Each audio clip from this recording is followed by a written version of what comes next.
Next component is our strength drills. We've got 4 specific strength drills. You can see I got some equipment set up here behind me. But basically what we're going to look at is establishing upper body strength on both sides of the body.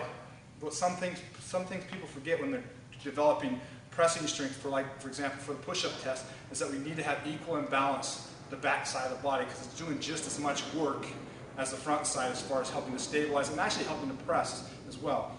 So what we're going to first look at is a simple eccentric push-up.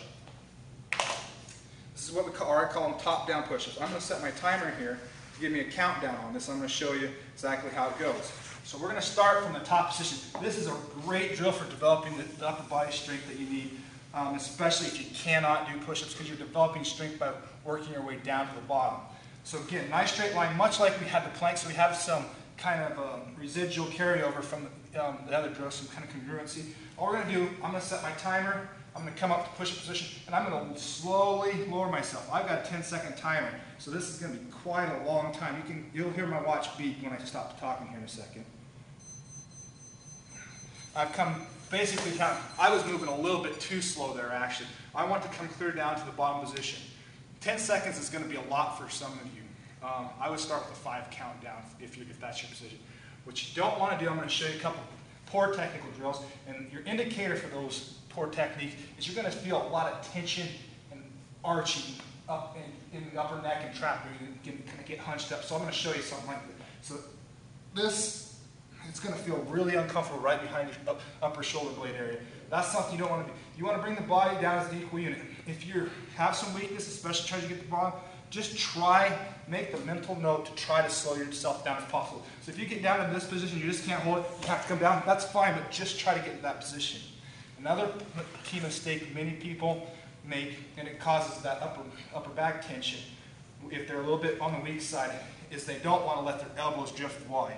So it's elbows drift wide, but just go ahead and push them out. It's going to feel like you're weak because then your triceps and your upper back are having to do a lot of work, and that's going to be weak areas for you. But that's what we're on the program for, to try to strengthen those up.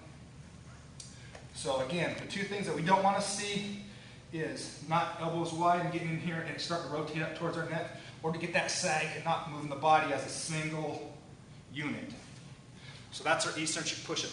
Start with a good quality position at the top, nice straight line as such, and try to move down at a nice steady pace. I would start with a 5 count. I would do about 5 repetitions per set, maybe initially. Between 5 and 10, 5 count down, do 3 sets of that. We're going to equal out to the backside since we've done some pressing movement. And it's very key in developing that strength. This is what we call a bat wing row. I stole this from my good buddy Dan John. Basically, we're going to start on the bench. Again, we're going to have some redundancy here. Just like I talked about in the plank, we want to fire our glutes into the bench nice and tight. My bench is a little bit low here, but you'll get the effect. So what we're going to do is we're going to have palms facing each other, thumbs forward. We're going to bring the chest just up off the mat. All we're going to do is just a little subtle row.